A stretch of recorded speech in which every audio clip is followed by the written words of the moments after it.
미영아, 혹시 요즘 누구랑 자주 만나? 폐암 3기로 죽음의 문턱에서 고통받고 있는 김동철이 아내에게 조심스럽게 물었습니다. 왜 갑자기 그런 말을 해?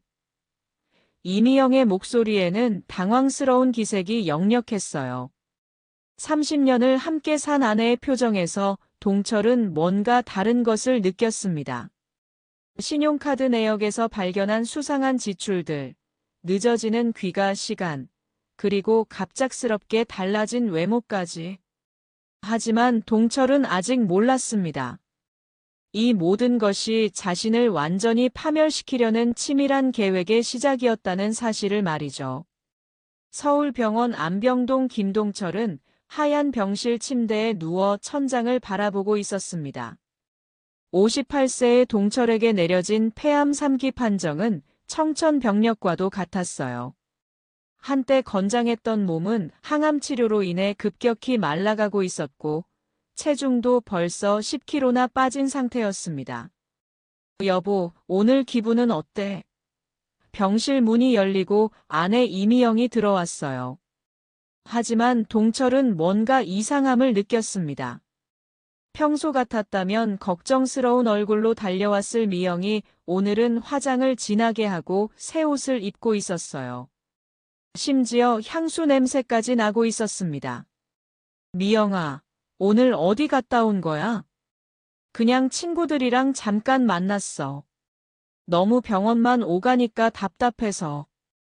동철은 30년을 함께 산 아내의 표정을 유심히 살펴봤어요. 미영의 눈빛이 예전과 달랐습니다.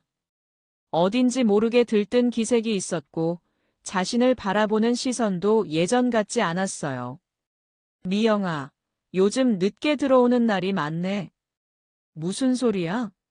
그냥 일이 많아서 그래. 하지만 동철은 알고 있었습니다. 미영이 일하는 것도 아니고 특별한 직장이 있는 것도 아니었거든요. 그럼에도 최근 들어 외출하는 시간이 늘어났고 핸드폰도 자주 확인하고 있었습니다.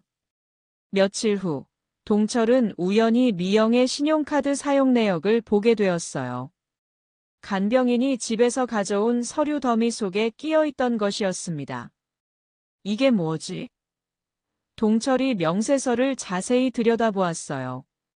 평소와는 완전히 다른 소비 패턴이 눈에 들어왔습니다. 고급 레스토랑에서의 식사비 85만 원, 명품 매장에서의 구매 내역들, 그리고 무엇보다 이상한 것은 남성용 액세서리들이 포함된 커플 세트 구매였어요. 커플링 200만 원, 남성용 시계 360만 원. 동철은 하나하나 확인하며 가슴이 철렁 내려앉는 것을 느꼈습니다. 더욱 충격적인 것은 이런 소비가 자신이 암 진단을 받기 전부터 시작되었다는 점이었어요. 적어도 8개월 전부터 미영의 지출 패턴이 완전히 달라져 있었습니다. 그날 밤, 동철은 미영이 샤워하는 동안 미영의 핸드폰을 확인해 보았어요. 30년 부부 사이에 이런 일을 한다는 것이 서글펐지만 더 이상 참을 수 없었습니다. 핸드폰 화면에는 성호라는 이름의 연락처가 가장 많이 통화한 목록 맨 위에 있었어요. 그리고 문자 메시지들을 보는 순간 동철의 세상이 무너져 내렸습니다. 오늘 정말 행복했어. 당신과 함께하는 시간이 가장 소중해. 남편한테는 절대 들키면 안 돼. 조심해. 다음 주 여행 계획은 어떻게 할까? 설레서 잠이 안 와. 동철은 핸드폰을 손에서 놓을 뻔했어요. 30년간 믿었던 아내가 다른 남자와 이런 문자를 주고받고 있었다니 믿을 수가 없었습니다. 화장실에서 물소리가 멈추자 동철은 재빨리 핸드폰을 원래 자리에 놓았어요. 미영이 나왔을 때 동철은 잠든 척했지만 실제로는 밤새 잠을 이룰 수 없었습니다. 다음 날 아침, 동철은 평상시와 다름없이 미영에게 말을 걸었어요. 미영아, 혹시 요즘 누구랑 자주 만나? 미영의 얼굴이 순간 굳어졌습니다. 왜 갑자기 그런 말을 해? 아니야, 그냥. 친구들이랑 잘 지내고 있나 해서. 응, 그냥 옛날 동창들이랑 가끔 만나고 있어. 하지만 동철은 미영의 어색한 대답에서 거짓말임을 확신했어요. 30년을 함께 살면서 미영이 거짓말할 때의 표정을 모를 리 없었습니다. 그런데 미영아, 요즘 옷도 새로 사고 화장품도 바꾸고 그러네. 그게 뭐 어때서? 여자가 자기 관리하는 게 나쁜 일이야? 미영의 목소리에는 짜증이 섞여 있었어요. 예전 같았다면 남편이 자신의 변화를 알아봐주는 것을 기뻐했을 텐데 지금은 오히려 불편해하는 기색이 역력했습니다. 동철은 그날부터 본격적으로 아내의 행동을 관찰하기 시작했어요. 미영은 전화가 올 때마다 다른 방으로 가서 받았고 문자 메시지가 오면 재빨리 확인한 후 삭제하는 모습을 보였습니다. 그리고 무엇보다 동철을 대하는 태도가 확연히 달라져 있었어요. 예전에는 남편의 건강을 걱정하며 이것저것 챙겨주던 미영이 이제는 형식적인 안부만 묻고 서둘러 자리를 뜨려고 했습니다. 미영아, 오늘 항암 치료 받는 날인데 같이 가줄 수 있어? 미안해. 오늘 중요한 약속이 있어서. 간병인 아줌마가 모셔다 드릴 거야. 30년 전 미영이라면 남편의 치료에 가장 중요한 약속이라도 미뤘을 텐데 지금은 다른 약속이 더 중요한 것 같았어요. 동철은 그날 밤 깊은 고민에 빠졌습니다. 30년간 믿어왔던 사랑이 이렇게 허무하게 무너질 수 있다는 것이 믿어지지 않았어요. 하지만 모든 정황은 미영이 다른 남자와 관계를 맺고 있다는 것을 가리키고 있었습니다. 동철은 마음속으로 결심했어요. 이 모든 의혹을 확실하게 확인해야 한다고. 30년 부부의 믿음이 깨지는 순간이었지만 진실을 마주할 용기가 필요했습니다. 동철은 병실 창밖을 바라보며 지난 30년의 세월을 떠올렸습니다. 어떻게 이 지경까지 오게 된 걸까요? 모든 시작은 1993년 봄이었어요. 당시 동철은 대학교 4학년이었습니다. 취업 준비에 여념이 없던 그에게 운명처럼 다가온 사람이 바로 2년 후배 이미영이었어요. 미영은 학과에서도 유명한 미인이었고 성적도 우수했습니다. 오빠, 이 문제 좀 가르쳐 주세요. 미영이 도서관에서 동철에게 다가왔던 그날을 동철은 생생히 기억했어요. 어떤 문제인데? 동철이 미영 옆에 앉으며 물었습니다. 회계원리인데 아무리 해도 이해가 안 가네요. 동철은 미영을 가르치면서 점점 그녀에게 빠져들었어요. 예쁠 뿐만 아니라 똑똑하고 적극적인 미영의 모습이 매력적이었습니다. 오빠, 졸업하면 뭐 할 거예요?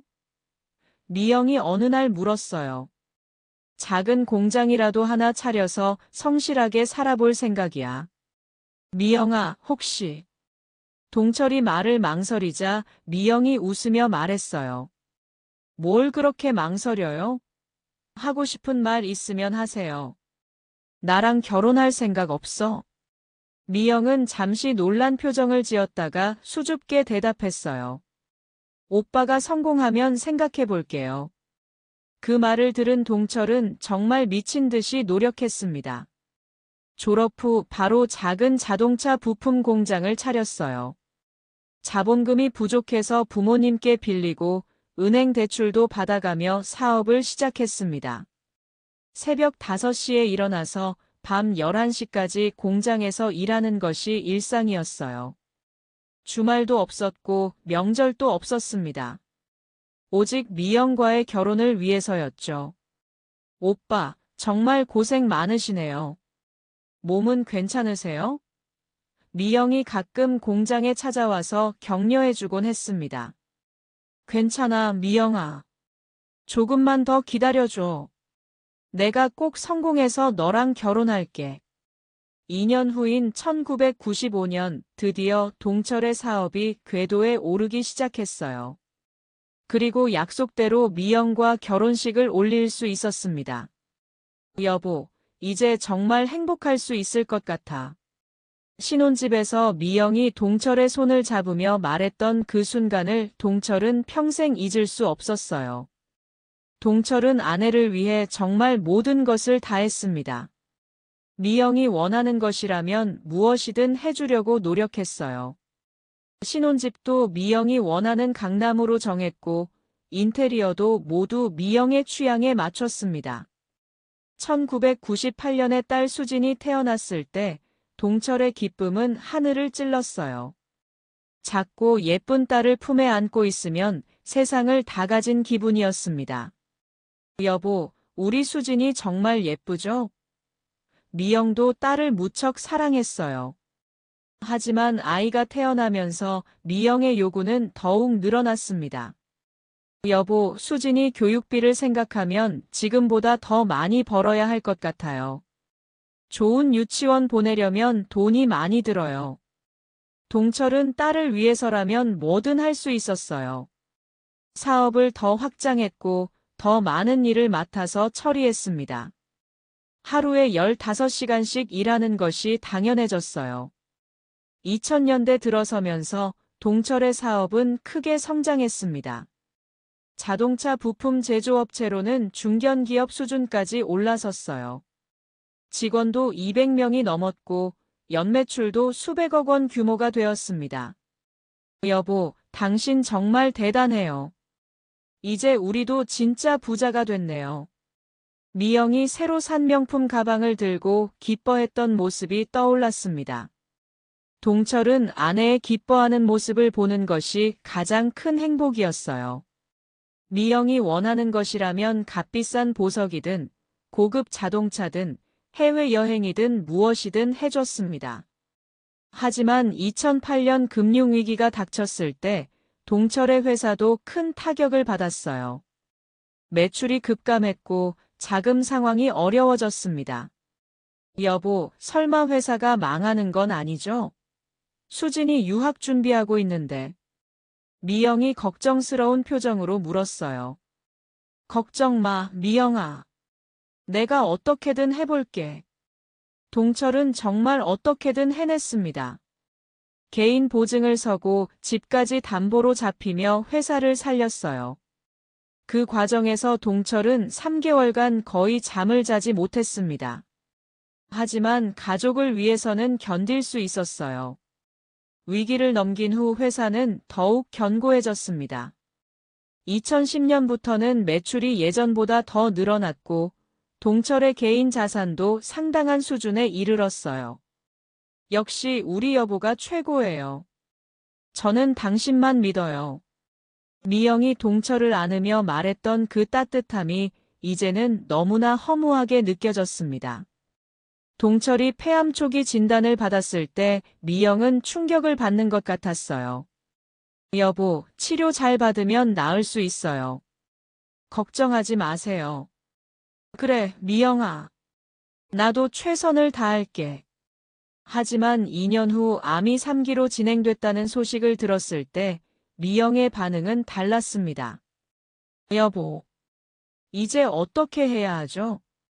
그 말 속에는 절망이 아니라 다른 무언가가 섞여 있었어요. 마치 새로운 선택을 고민하고 있는 듯한 표정이었습니다. 동철은 30년간의 세월을 되돌아보며 깊은 한숨을 쉬었어요. 자신이 평생을 바쳐 사랑한 사람이 이제는 완전히 다른 사람이 되어 있었습니다. 하지만 아직 확실한 것은 아니었어요. 혹시 자신의 오해일 수도 있다는 마지막 희망을 품고 있었습니다. 동철의 의심이 시작된 지 일주일이 지났습니다.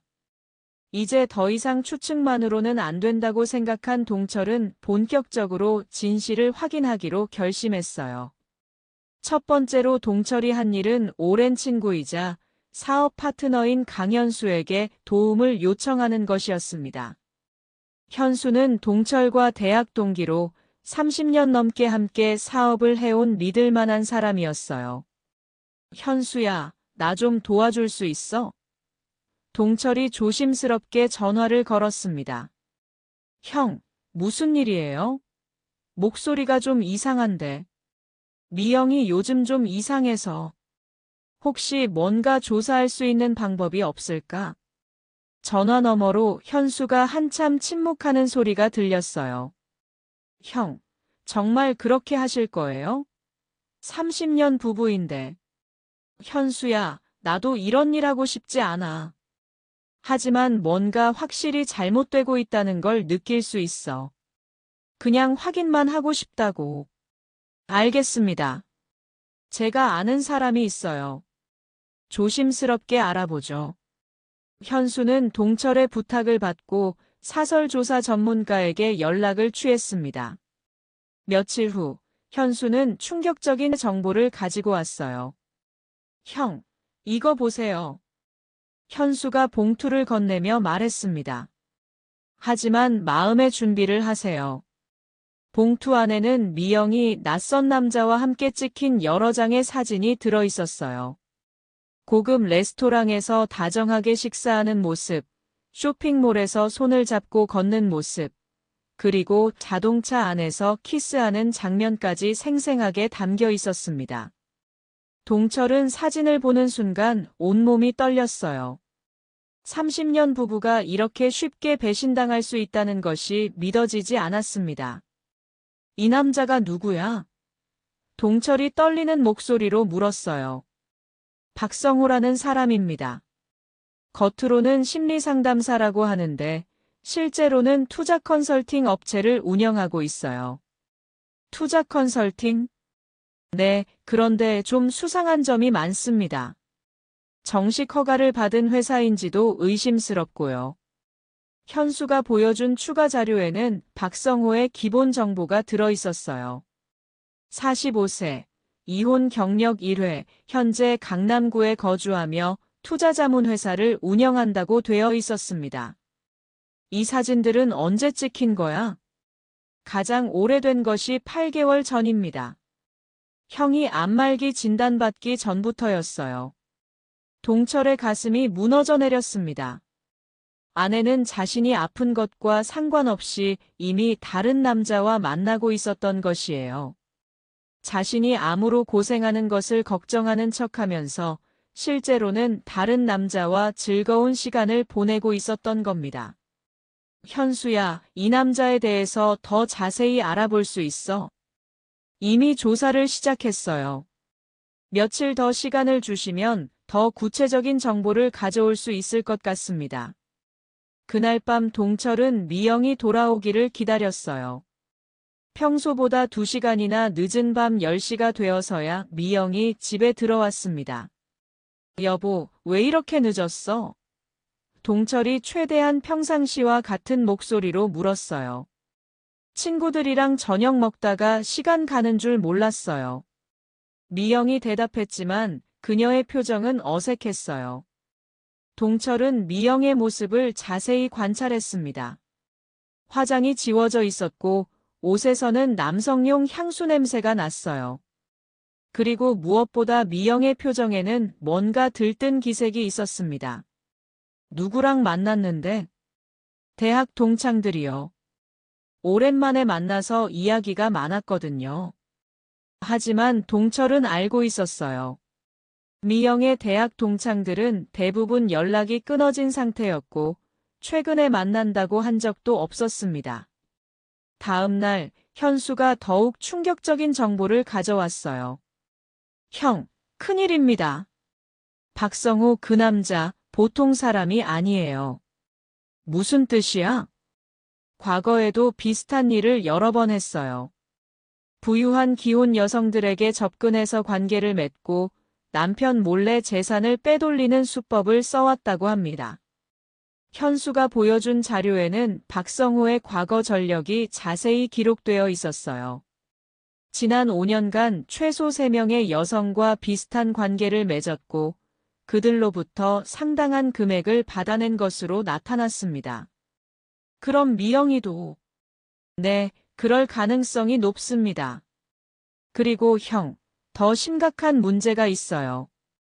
뭔데? 우리 회사 계좌에서 돈이 빠져나가고 있어요. 현수가 보여준 회계장부를 보고 동철은 경악했습니다. 최근 6개월간 총 15억 원이 의문의 투자 명목으로 회사 계좌에서 빠져나가 있었어요. 이 투자는 누가 결정한 거야? 서류상으로는 형님이 결정하신 것으로 되어 있는데. 형님이 직접 사인하신 게 맞나요? 동철은 서류를 자세히 살펴봤어요. 분명 자신의 서명이 맞는 것 같았지만 뭔가 어색한 부분이 있었습니다. 현수야, 이 투자 회사가 어디야? SH캐피탈이라는 곳인데 대표가 박성호입니다. 모든 퍼즐이 맞춰지는 순간이었어요. 박성호는 단순히 미영과 불륜을 저지르는 것이 아니라 자신의 회사 돈까지 빼돌리고 있었던 것입니다. 현수야, 내가 이 서류에 사인한 기억이 없어. 그럼 이건 위조야. 분명히 위조된 서명이야. 동철은 이제 모든 상황을 이해했어요. 미영과 박성호가 공모해서 자신을 속이고 있었던 것입니다. 아내의 불륜은 시작에 불과했고 실제 목적은 자신의 재산을 빼돌리는 것이었어요. 현수야, 이 모든 걸 증거로 정리해줘. 그리고 절대 미영이에게는 들키면 안 돼. 형, 정말 괜찮으세요? 이런 상황에서 몸까지 안 좋으시는데. 괜찮아. 오히려 지금이 가장 정신이 맑아. 이제 내가 해야 할 일이 무엇인지 확실해졌어. 동철은 그날부터 본격적으로 증거 수집에 나섰습니다. 미영의 행동 패턴을 기록하고 박성호와의 만남을 추적했어요. 그리고 무엇보다 회사에서 빠져나간 돈의 행방을 추적하기 시작했습니다. 일주일 후, 동철에게는 미영과 박성호의 모든 부정행위를 입증할 수 있는 확실한 증거들이 쌓여 있었어요. 이제 다음 단계로 넘어갈 때가 되었습니다. 증거 수집을 시작한 지 한 달이 지나면서 동철의 몸 상태는 더욱 악화되었습니다. 항암 치료는 그의 몸을 갉아먹고 있었어요. 아버지, 많이 아프세요? 미국에서 유학 중인 딸 수진이 영상통화로 안부를 물었어요.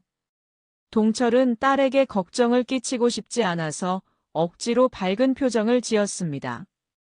괜찮다, 수진아. 아빠는 강하니까 걱정하지 마. 그런데 엄마는 요즘 어떻게 지내세요? 연락해도 잘 안 받으시고 받아도 바쁘다고만 하시던데요. 동철은 딸에게 진실을 말할 수 없었어요. 엄마가 다른 남자와 바람이 났다는 것을, 그리고 아빠의 재산을 빼돌리고 있다는 것을 어떻게 말할 수 있겠습니까? 엄마도 바쁘시니까. 너는 공부 열심히 해. 아빠가 빨리 나와서 졸업식에 갈게. 정말요? 약속하세요. 응, 약속할게. 영상통화를 끊은 후 동철은 깊은 한숨을 쉬었습니다. 딸에게까지 거짓말을 하고 있는 자신이 초라하게 느껴졌어요. 하지만 어쩔 수 없었습니다. 적어도 수진만큼은 이 추악한 현실에서 보호해야 했으니까요. 그때 병실 문이 열리고 미영이 들어왔습니다. 하지만 예전과는 확연히 달라진 모습이었어요. 화장은 진하게 했지만 표정은 차가웠고 새로 산 비싼 옷을 입고 있었습니다. 몸은 좀 어떠세요? 미영이 마치 남처럼 건조하게 물었어요. 그 말에서 동철은 소름이 돋았습니다. 그냥 뭐 괜찮아. 치료는 잘 되고 있어요? 의사 말로는 시간이 더 필요하다는데. 미영은 동철의 대답을 들으며 무심하게 핸드폰을 확인했어요. 마치 병실에 있는 것이 귀찮다는 듯한 표정이었습니다. 동철은 아내의 그런 모습을 보며 가슴이 메어지는 것을 느꼈어요. 예전에 미영이라면 남편이 조금이라도 아프다고 하면 밤새 간병을 했을 텐데 지금은 핸드폰이 더 중요한 것 같았습니다. 미영아, 오늘 어디 갔다 왔어? 미영이 깜짝 놀라며 고개를 들었어요. 왜 그런 걸 물어봐요? 그냥 옷도 새로 입고 화장도 진하게 해서 친구 만나러 갔다 왔어요. 그게 뭐 어때서요? 동철은 미영의 방어적인 반응에서 거짓말임을 확신했어요. 하지만 지금은 들키면 안 되는 상황이었습니다. 아니야, 그냥 궁금해서. 요즘 많이 바쁜 것 같아서. 그날 밤 동철은 또 다른 항암 치료를 받았어요. 독한 약물이 혈관을 타고 온몸으로 퍼져나가면서 지옥 같은 고통이 시작됐습니다. 동철이 신음을 참으려 했지만 쉽지 않았어요. 온몸의 뼈마디가 부서지는 것 같은 고통, 속이 뒤틀리는 메스꺼움, 그리고 견딜 수 없는 두통까지. 항암 치료의 부작용은 상상 이상이었어요. 간호사가 진통제를 주사했지만 큰 도움이 되지 않았습니다. 온몸의 세포들이 하나씩 죽어가는 것 같은 고통이 밤새 계속됐어요. 새벽 5시쯤 견딜 수 없는 고통에 동철은 미영에게 전화를 걸었습니다. 미영아, 너무 아파. 올 수 있어? 전화 너머로 잠든 미영의 목소리가 들렸어요. 지금 몇 시인데요? 미안해. 너무 아파서. 혼자 있기가 힘들어. 간병인 있잖아요. 간병인한테 부탁하세요. 미영아, 제발. 지금 너무 고통스러워. 마지막 일지도 모르는데. 알겠어요. 아침에 갈게요. 전화가 끊어진 후 동철은 절망감을 느꼈어요. 30년 전 미영이라면 밤중이라도 달려왔을 텐데 이제는 아침까지 기다리라고 하는 것입니다.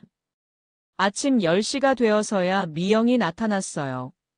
하지만 그녀의 모습을 본 동철은 또 한 번 충격을 받았습니다. 머리는 새로 파마를 했고 비싼 브랜드 옷을 입고 있었어요. 마치 데이트를 나가는 것 같은 차림이었습니다. 많이 아팠어요? 미영이 형식적으로 물었어요. 응, 밤새 잠을 못 잤어. 정말 죽을 것 같았어. 그래요? 그럼 좀 쉬세요. 저는 일찍 나가야 해서요. 어디 가는데? 약속이 있어서요. 동철은 미영이 누구와 약속이 있는지 뻔히 알고 있었지만 모르는 척했어요. 미영아, 나 좀 도와줄 수 있어? 세수하기가 힘들어서. 간병인 아줌마에게 부탁하세요. 저는 정말 급해요. 미영은 동철을 제대로 쳐다보지도 않고 서둘러 나갔어요. 남편의 수척해진 모습, 빠진 머리카락, 아픈 신음소리 모든 것이 그녀에게는 부담스러운 것 같았습니다. 동철은 거울을 보며 자신의 모습을 확인했어요.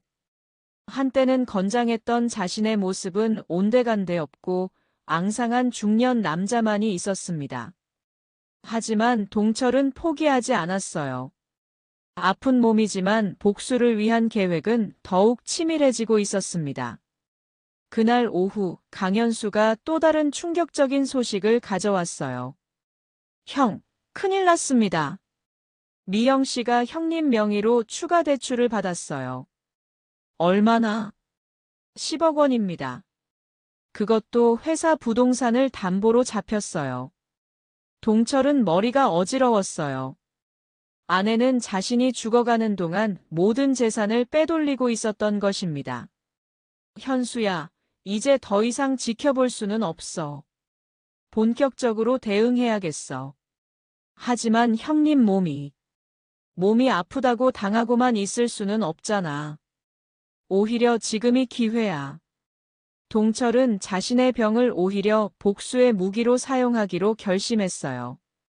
아픈 남편이라는 동정심을 이용해서 상대방을 방심하게 만들 계획이었습니다. 현수야, 우리가 지금까지 모은 증거들 정리해서 변호사에게 가져가자. 어떤 변호사요? 형사 전문 변호사. 이제는 민사가 아니라 형사 사건으로 접근해야 해. 동철의 눈빛에는 더 이상 절망이 아닌 단단한 의지가 담겨 있었어요. 병마와의 싸움은 계속되고 있었지만 복수를 위한 의지는 더욱 강해지고 있었습니다. 동철의 조사가 본격화되면서 점점 더 충격적인 사실들이 드러나기 시작했습니다. 강현수의 도움으로 고용한 전문 조사 업체가 박성호의 과거를 깊이 파헤친 결과였어요. 형, 이걸 보세요. 강현수가 두꺼운 파일을 들고 병실에 들어왔습니다. 박성호 그 인간의 정체가 완전히 드러났어요. 동철은 파일을 받아들며 내용을 자세히 살펴봤어요. 심리상담사가 아니라 전문적인 투자 사기범이네요. 맞습니다. 지금까지 최소 5명의 부유한 기혼 여성들을 상대로 같은 수법을 써왔어요. 파일에는 박성호의 범죄 이력이 상세히 기록되어 있었어요. 2018년부터 시작해서 매년 한두 명씩의 여성들을 타겟으로 삼아 체계적으로 사기를 쳐왔던 것입니다. 첫 번째 피해자는 김정숙이라는 여성이었어요. 남편이 건설업을 하는 부유한 가정의 주부였는데 박성호와 만난 지 1년 만에 이혼하게 되었습니다. 그 과정에서 남편 회사의 자금 30억 원이 박성호의 투자 회사로 빠져나갔어요. 이 여성은 지금 어떻게 됐어요? 이혼 후 6개월 만에 박성호가 버렸어요. 그리고 투자한 돈은 모두 해외로 빼돌려졌고요. 두 번째 피해자는 의사 부인이었고, 세 번째는 변호사 아내였습니다. 모두 비슷한 패턴이었어요. 박성호는 심리상담사나 투자 전문가로 접근해서 여성들의 신뢰를 얻은 후 남편 몰래 회사 자금을 빼돌리는 수법을 사용했습니다. 패턴이 완전히 똑같네요. 그럼 미영이도? 네, 미영 씨도 같은 수법에 당하고 있는 것 같습니다. 하지만 한 가지 다른 점이 있어요. 뭔가요? 다른 피해자들과 달리 미영 씨는 박성호의 투자 회사에서 정식 임원으로 등록되어 있어요. 강현수가 보여준 법인 등기 부등본에는 충격적인 내용이 적혀 있었습니다.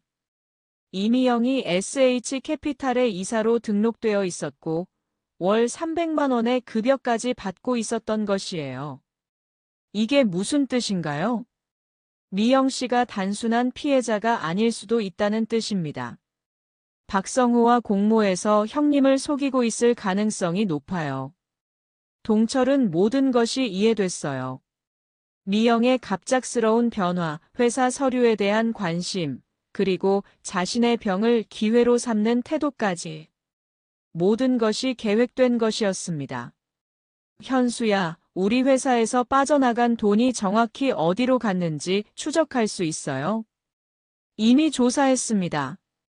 일단 박성호의 투자 회사로 들어갔다가 그곳에서 3개의 서로 다른 해외 법인으로 분산되어 송금되었어요. 강현수가 보여준 자금 흐름도는 정말 복잡했어요. 국내에서 홍콩, 싱가포르, 스위스로 이어지는 복잡한 경로를 통해 돈이 이동했던 것입니다. 총 규모가 얼마나 되나요? 형님 회사 돈만 25억 원이고 다른 피해자들 것까지 합치면 총 150억 원 규모입니다. 동철은 그 어마어마한 규모에 놀랐어요. 이것은 단순한 개인적 사기가 아니라 조직적인 범죄였던 것입니다. 그런데 형, 더 심각한 문제가 있어요. 뭔가요? 강현수가 조심스럽게 또 다른 서류를 꺼내 보였습니다. 미영 씨가 형님 명의로 추가 대출을 받은 것뿐만 아니라 회사 지분까지 담보로 잡혔어요. 뭐라고요? 만약 대출금을 상환하지 못하면 회사 경영권이 넘어갈 수도 있습니다. 동철은 분노가 치밀어 오르는 것을 느꼈어요. 30년간 피땀으로 일궈온 모든 것을 저들이 한순간에 빼앗아가려 하고 있었던 것입니다. 하지만 동시에 이상한 점도 발견했어요. 현수야, 그런데 미영이가 어떻게 내 명의로 이런 일들을 할 수 있었지? 그게 바로 문제입니다. 형님의 인감도장과 서명이 모두 위조된 것 같아요. 강현수가 보여준 서류들을 자세히 살펴보니 분명 자신의 서명과 비슷하지만 미묘하게 다른 부분들이 있었어요. 전문가에게 감정을 의뢰해봤는데 99% 위조된 것이 확실하다고 합니다. 그럼 미영이가 처음부터 나를 속일 생각이었던 거네요. 그럴 가능성이 높습니다. 아니면 처음에는 박성호에게 당한 피해자였다가 나중에 공범이 되었을 수도 있고요. 하지만 동철에게는 그런 것이 중요하지 않았어요. 결과적으로 미영이 자신을 배신했다는 사실만이 중요했습니다. 며칠 후, 동철은 형사 전문 변호사인 이승훈 변호사를 만났어요. 20년 경력의 베테랑 변호사였습니다. 의뢰인께서 준비해 오신 자료가 정말 방대하네요. 이 변호사가 서류들을 검토하며 말했어요. 승소 가능성은 어떻게 보세요? 충분합니다. 사기, 횡령, 배임, 문서 위조 모든 혐의를 입증할 수 있는 증거가 있어요. 특히 다른 피해자들의 사례까지 확보되어 있으니 조직적 범죄로 처벌받을 가능성이 높습니다. 동철은 안도감을 느꼈어요. 드디어 정의를 실현할 수 있는 기회가 온 것입니다. 변호사님, 제가 원하는 건 단순한 처벌이 아니에요. 완전한 파멸이에요. 무슨 뜻인가요? 법적 처벌은 기본이고 사회적으로도 매장시키고 싶어요. 다시는 이런 짓을 할 수 없도록 말이에요. 이승훈 변호사는 동철의 단호한 의지를 느꼈어요. 알겠습니다. 형사 고발과 함께 언론 제보도 준비하겠습니다. 그날 밤, 동철은 병실에서 혼자 모든 증거들을 다시 정리했어요. 사진, 녹음 파일, 금융 거래 내역, 위조된 서류들. 30년 아내와 그 공범이 저지른 모든 범죄를 입증할 수 있는 완벽한 증거들이었습니다. 하지만 동철의 복수 계획은 여기서 끝나지 않을 예정이었어요. 단순히 법적 처벌만으로는 부족했습니다. 그들이 자신에게 준 고통의 100배를 돌려줄 더 완벽한 계획이 필요했습니다. 동철은 박성호의 이전 피해자들을 직접 만나보기로 결심했습니다. 같은 고통을 겪은 사람들과 함께라면 더 강력한 복수가 가능할 것이라고 생각했어요. 강현수의 도움으로 첫 번째 피해자인 김정숙의 연락처를 구할 수 있었습니다. 동철은 조심스럽게 전화를 걸었어요. 안녕하세요. 혹시 김정숙 씨 맞으신가요? 네, 맞는데요. 누구세요? 저는 김동철이라고 합니다. 박성호라는 사람 때문에 연락드렸어요. 전화 너머로 정숙이 숨을 고르는 소리가 들렸어요. 박성호요? 그 사람을 어떻게? 저도 같은 피해를 당하고 있습니다. 한번 만나서 이야기할 수 있을까요? 며칠 후 서울 강남의 조용한 카페에서 만난 김정숙은 여전히 상처받은 모습이었습니다. 50대 초반의 그녀는 한때 부유했을 것 같은 흔적이 있었지만 지금은 많이 초라해 보였어요. 정말 같은 사람이 맞나요? 정숙이 박성호 사진을 보며 떨리는 목소리로 물었어요. 네, 맞습니다. 지금은 제 아내와 함께 있고요. 정숙은 깊은 한숨을 쉬었어요. 저도 처음엔 그 사람이 천사 같았어요. 남편과의 관계가 소원해졌을 때 위로해주고 제 말을 들어주고. 어떻게 만나게 되셨어요? 심리상담소에서 만났어요. 남편과 갈등이 있어서 상담을 받으러 갔는데 그 사람이 상담사였죠. 처음 몇 달은 정말 상담만 받았어요. 동철은 정숙의 이야기를 들으며 박성호의 수법이 얼마나 치밀한지 알 수 있었어요. 그러다가 어떻게? 어느 날부터 개인적인 만남을 제안하더라고요. 남편 몰래 만나서 이야기하자고. 저도 그때는 단순히 상담의 연장이라고 생각했어요. 정숙의 목소리가 떨렸어요. 하지만 그게 아니었어요. 저를 완전히 조종하기 시작했죠. 남편의 나쁜 점들을 부각시키고 저에게는 더 나은 삶이 있다고 세뇌시켰어요. 투자 얘기는 언제부터 나왔나요? 관계가 시작되고 6개월 후쯤이었어요. 처음에는 작은 금액부터 시작했죠. 100만 원, 200만 원 이런 식으로. 그런데 수익이 정말 좋게 나왔어요. 동철은 고개를 끄덕였어요. 전형적인 사기 수법이었습니다. 그래서 점점 더 큰 금액을 투자하게 됐고, 결국 남편 회사 돈까지 손을 대게 됐죠. 남편분은 모르셨나요? 전혀 몰랐어요. 저에게 회사 재무 관리를 맡겨두셨거든요. 박성호가 모든 걸 완벽하게 계산했어요. 정숙은 눈물을 훔쳤어요. 결국 30억 원이 사라졌고 남편과도 이혼했어요. 그런데 그 직후에 박성호가 저를 버렸어요. 연락도 안 받고 투자한 돈도 모두 사라졌죠. 지금은 어떻게 지내세요? 지옥 같아요. 정숙의 목소리가 더욱 작아졌어요. 전 남편은 저를 범죄자 취급하고 아이들도 저를 원망해요. 박성호를 고소했지만 증거가 부족해서 무혐의 처분받았고요. 동철은 정숙의 손을 잡았어요. 이제 우리가 함께 힘을 합쳐서 그놈을 무너뜨려야 해요. 정말 가능할까요? 정숙의 눈에 희미한 희망이 떠올랐어요. 가능합니다. 저에게는 확실한 증거들이 있어요. 그리고 다른 피해자들도 있고요. 며칠 후, 동철은 두 번째 피해자인 이현주를 만났어요. 그녀는 의사 부인으로 20억 원을 잃었지만 다행히 이혼은 피했다고 했습니다. 저는 운이 좋았어요. 남편이 끝까지 저를 믿어줬거든요. 현주가 말했어요. 하지만 신뢰는 완전히 깨졌어요. 지금도 박성호를 찾고 계세요? 포기했어요. 경찰도 변호사도 모두 증거가 부족하다고 하더라고요. 동철은 현주에게도 같은 제안을 했어요. 우리가 함께 힘을 합치면 충분히 이길 수 있어요. 세 번째 피해자 박미선과도 만났습니다. 그녀는 가장 최근에 당한 피해자였어요. 저는 다행히 15억 원 정도만 잃었어요. 미선이 씁쓸하게 웃으며 말했어요. 일찍 눈치채서 더 큰 피해는 막을 수 있었거든요. 일주일 후, 동철은 3명의 피해자들과 함께 비밀 모임을 가졌어요.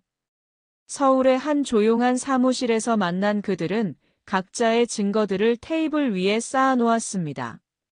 이제 우리에게는 충분한 증거가 있어요. 동철이 서류들을 가리키며 말했어요. 박성호의 모든 범죄를 입증할 수 있습니다. 정숙이 걱정스럽게 물었어요. 그런데 정말 이번에는 성공할 수 있을까요? 저희는 이미 한 번씩 실패했는데. 이번에는 다릅니다. 동철의 목소리에는 확신이 있었어요. 우리는 개별적으로 싸우지 않아요. 집단으로, 체계적으로 접근할 거예요. 구체적으로 어떻게 할 건가요? 형사고발과 민사소송을 동시에 진행합니다. 4명의 피해자가 같은 범죄자를 고발하면 경찰도 무시할 수 없어요. 손해배상 청구를 통해 재산을 동결시키고 해외로 빼돌린 돈도 추적할 거예요. 동철은 더 구체적인 계획을 설명했어요. 그리고 마지막으로 언론에 제보합니다. 박성호의 범죄를 세상에 알려서 더 이상 다른 피해자가 생기지 않도록 하는 거예요. 세 여성의 눈빛이 달라졌어요. 처음으로 희망을 느끼고 있었습니다. 동철 씨, 정말 고마워요. 정숙이 눈물을 글썽이며 말했어요. 혼자서는 절대 할 수 없는 일이었는데. 우리는 이제 혼자가 아니에요. 동철이 세 여성의 손을 잡으며 말했어요. 함께 싸워서 반드시 이기겠습니다. 그런데 동철 씨 몸은 괜찮으세요? 현주가 걱정스럽게 물었어요. 괜찮아요. 오히려 이 일 때문에 더 살고 싶어졌어요. 저들을 완전히 무너뜨리기 전까지는 죽을 수도 없죠. 그날 밤, 4명의 피해자들은 박성호와 그의 공범들을 완전히 파멸시키기 위한 세부 계획을 수립했어요. 각자의 역할을 정하고 실행 날짜도 정했습니다. 모든 준비가 끝난 지 일주일 후 운명의 날이 찾아왔습니다. 동철이 병실에서 항암 치료 후 휴식을 취하고 있을 때 예상했던 일이 벌어졌어요. 여보, 몸은 좀 어때? 이미영이 병실 문을 열고 들어왔습니다. 하지만 오늘은 혼자가 아니었어요. 그녀의 뒤로 박성호가 따라 들어오는 것을 보고 동철은 드디어 때가 왔다고 생각했습니다. 누구세요? 동철이 모르는 척 물었어요. 아, 이분은 박성호 씨예요. 제가 요즘 상담받고 있는 심리상담사분이시죠. 미영이 어색하게 웃으며 소개했습니다. 안녕하세요, 동철 씨. 많이 아프시다고 들었어요. 박성호가 정중하게 인사했지만 그의 눈에는 동철을 깔보는 기색이 역력했습니다. 동철은 30년을 함께 산 아내가 다른 남자를 자연스럽게 소개하는 모습을 보며 가슴이 찢어지는 것을 느꼈어요. 하지만 겉으로는 아무렇지 않은 척했습니다. 그런데 오늘은 무슨 일로 함께 오셨어요? 미영이 가방에서 서류 봉투를 꺼냈어요. 여보, 사실 오늘 온 이유가 있어요. 동철은 아내의 표정을 자세히 살펴봤어요. 30년을 함께 살면서 이런 차가운 표정을 본 적이 없었습니다. 뭔데요? 이제 그만 좀 놔줘요. 나도 내 인생 살아야죠. 그 말과 함께 동철의 앞에 놓인 것은 이혼 서류였습니다. 가정법원에서 발급받은 협의 이혼 신청서가 있었어요. 뭐라고요? 동철이 믿을 수 없다는 표정으로 아내를 바라봤습니다. 여보, 현실을 받아들여요. 당신 병은 이미 3기예요. 의사 선생님도 시간이 많지 않다고 하셨잖아요. 저는 아직 젊어요. 나머지 인생을 이렇게 병원에서 보낼 수는 없다고요. 박성호가 한 발 앞으로 나서며 말했습니다. 동철 씨, 미영 씨가 얼마나 힘들어하는지 아세요? 이제는 서로를 위해서 좋은 선택을 해야 할 때입니다. 동철은 박성호를 노려봤어요. 당신이 누군데 우리 부부 일에 끼어들어요? 저는 미영 씨, 새로운 동반자입니다. 박성호가 당당하게 대답했습니다. 그 순간 동철은 연기를 해야 한다고 생각했어요. 모든 계획이 성공하려면 지금은 무력한 피해자처럼 보여야 했습니다. 미영아, 30년을 함께 살았는데. 그러니까 더 이상 서로를 힘들게 하지 말아요. 미영이 차갑게 말했어요. 재산 정리는 이미 다 해뒀어요. 당신이 서명만 하면 돼요. 동철은 서류를 들여다봤습니다. 재산 분할 내역에는 해당 없음이라고 적혀 있었어요. 30년간 함께 일궈온 모든 것이 한 줄로 부정당하고 있었습니다. 시간을 좀 주세요. 동철이 간신히 말했습니다. 뭘 더 생각해요? 오늘 여기서 끝내요. 저도 이제 제 인생 살아야죠. 미영의 목소리에는 조금의 망설임도 없었어요. 당신도 이제 포기해요. 우리 모두 힘들잖아요. 박성호가 시계를 보며 말했어요. 미영 씨, 우리 시간이 없어요. 오늘 중으로 처리해야 한다고 했잖아요. 동철은 그들의 대화에서 뭔가 급박한 상황이 있다는 것을 느꼈어요. 그래요, 알겠어요. 동철이 조용히 말하며 도장을 들었습니다. 미영과 박성호는 서로 만족스러운 눈빛을 주고받았어요. 그들은 모든 것이 자신들의 계획대로 되어간다고 생각했습니다. 잘 생각하셨네요. 박성호가 만족스러운 표정을 지으며 말했어요. 동철은 서류를 자세히 읽어보는 척하면서 시간을 끌었어요. 그리고 마침내 도장을 서류에 찍었습니다. 이제 됐나요? 동철이 힘없는 목소리로 물었어요. 네, 고생하셨어요. 미영이 서류를 챙기며 말했어요. 앞으로 서로 좋은 길로 가요. 박성호와 미영이 병실을 나가면서 복도에서 기뻐하는 소리가 들렸어요. 그들은 자신들이 완벽한 승리를 거두었다고 생각하고 있었습니다. 하지만 그들은 몰랐어요. 동철이 이혼 서류에 도장을 찍는 이 순간이 오히려 그들의 파멸을 향한 출발점이 될 것이라는 사실을 말입니다. 동철은 홀로 남은 병실에서 창밖을 바라보며 조용히 웃었어요. 이제 진짜 게임이 시작되는군요. 그리고 곧바로 강현수에게 전화를 걸었습니다. 현수야, 드디어 그들이 올무에 걸렸어요. 내일부터 계획을 실행에 옮기죠. 이혼 서류에 도장을 찍은 다음 날 오전 9시. 동철과 3명의 피해자들이 한 달간 치밀하게 준비한 복수가 드디어 시작되었습니다. 가장 먼저 서울중앙지검에 4건의 고발장이 동시에 접수되었어요. 사기, 횡령, 배임, 문서 위조 혐의로 박성호와 이미영을 고발한 것이었습니다. 검사님, 이 사건은 단순한 개인적 분쟁이 아닙니다. 동철의 변호사가 담당 검사에게 말했어요. 총 150억 원 규모의 조직적인 사기 사건입니다. 검사는 쌓여있는 증거자료를 보며 놀라는 표정을 지었어요. 이 정도 증거라면 바로 수사에 착수하겠습니다. 같은 시간, 금융감독원에도 박성호의 투자회사에 대한 제보가 들어갔어요. 무허가 투자자문업과 자금 세탁 혐의였습니다. 오전 10시, 각 언론사에 제보 전화를 걸었어요.